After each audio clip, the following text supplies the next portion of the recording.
Bia kamal kan war online TV channel to kon kaler mo gor kona de kona lien gwasame. Ka jalera me banarwacha ke kwidap ka man kwalke re wicce ka so Sudan. Dap so Sudan cham ka je ko korun tungwan e kuumɛ Kiinya. Kene kuumɛ Uganda ka jalera me gor jen wo de yen nyak ne ko ken ko de yen gwas dan wo dap tende yen ko ling and dap dan la dap so Sudan. Gorno jin biler me bide nywaka nasen ko ken netin kon tin ke Nuer online YouTube channel bana chure rajadana balinga jan gwasame ka jom shalat kuumɛ Kiinya sha gwanyen wo ken netin sham ke gol ke dap sa Sudan no ala dap sa Sudan andanen mentere wich ngai kone dap sa Sudan cham tanat shigene dial chamamo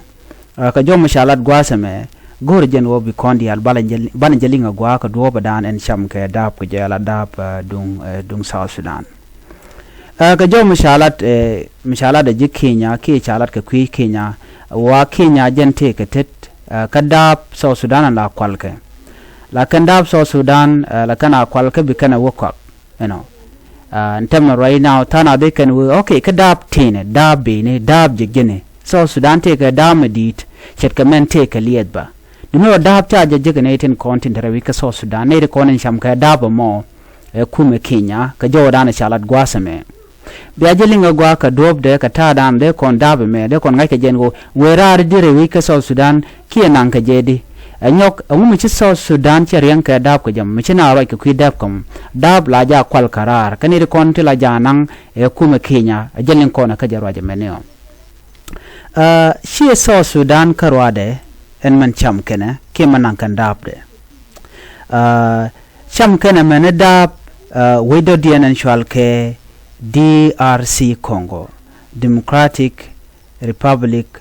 Congo ala Congo wa cham kan dap de ko Congo ngai kona karundial dap de cham je wi dial wi mona tama ne dial cham kene to kuumɛ Uganda teten te Rwanda teten and te right now te Kiinya teten wacham kan ka duno witin konen cham kan da me ken long wacham kan so Sudan kan Congo kan ti shalga ti ije Kiinya kene te content rewi ka Kiinya mugoro de randero ngaju ngumutwo gwasame chajo me shajalat enene chalar do nene ko kor pesne te paiwa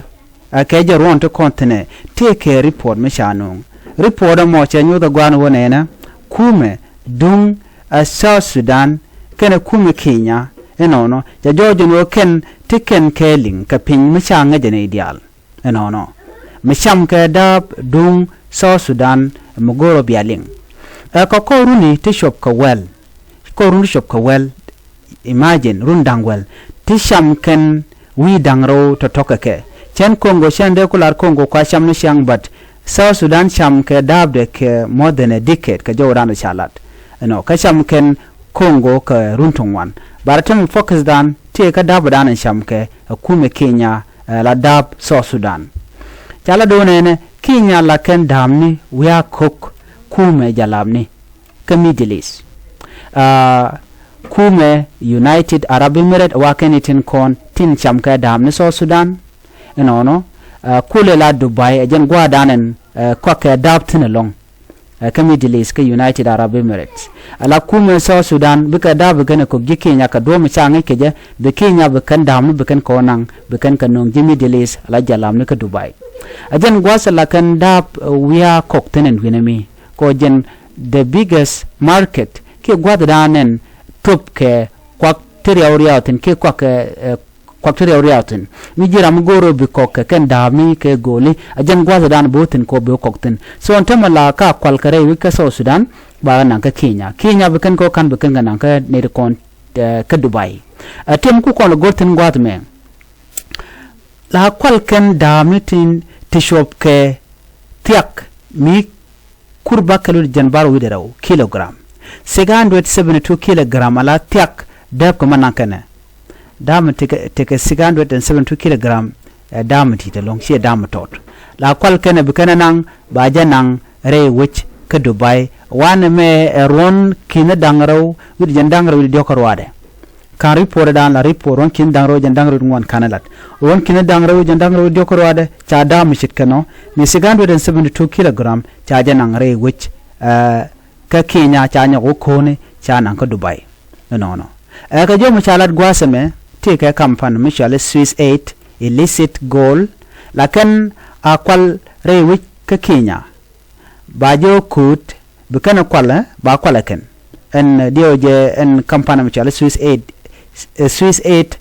8 illicit me jena kampani mala da kulu ya kwa katin bajo kulu nyoko nang bajo kut eji Kiinya bajan nang wajada nang jeten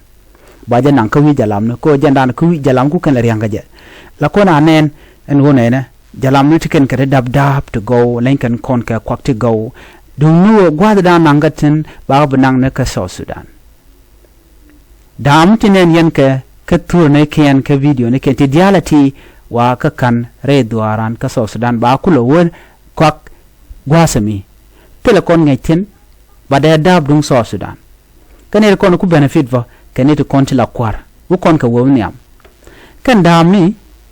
la ka kwalke etele rame te ka ngaitin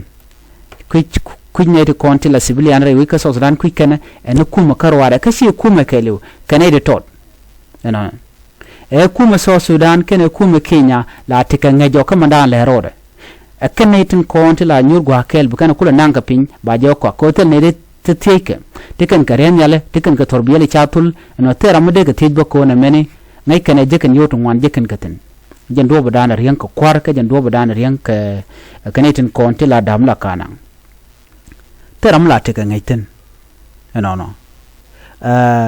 jiwech kuikana an wote damne te kwalka ka damne toto cham ka ke kwar kan netin konti let kan kel ka tin ku damne le la kwal ba kanang wini jalam na tongami ketele mu kam ka wech tele mu je ke ji wech South Sudan tele mu je ka duno ne ren konti riyan kan ne kona la kwar tin kwa da kwa je la kwak na ngai kona te kampan ngwante ke tere wi ka South Sudan te kwa ka damne ba chicken ka koka George kan ren kon tin kwa damne la kamra re mon je kana matot ne te wor yanga ne de konti la je kampan ne tin ku dabla kwa ka pin a changa mi te ka dab to ta je la jena muto long cha rude cha je gul kwak chala de wona na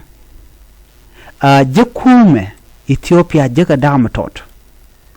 ka je ta dab to mo ne ka wich Kiinya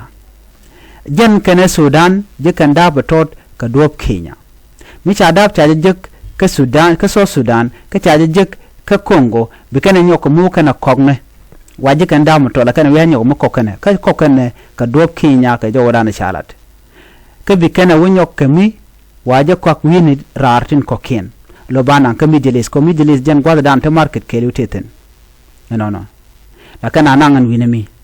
jen gwada dan te marketen en gol ke lu ke dab la jananga ka Dubai jen gwa sanu kana kwaktin ko jen the World Business Center ndini jen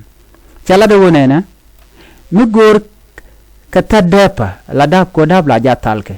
batin jekten ko ni teten ba ka kulo woch ba pone ba jaga jaka mugwa nono ba kula jang nono jen la ja purified ba pone ba relaka la ja nanka ka South Africa kene Switzerland ken wi dang rotin ko ne la ja yalat ka tin ka jawda ni chalat no ba ja kula ben kwak nyoga kene titi so kwak ga gona dial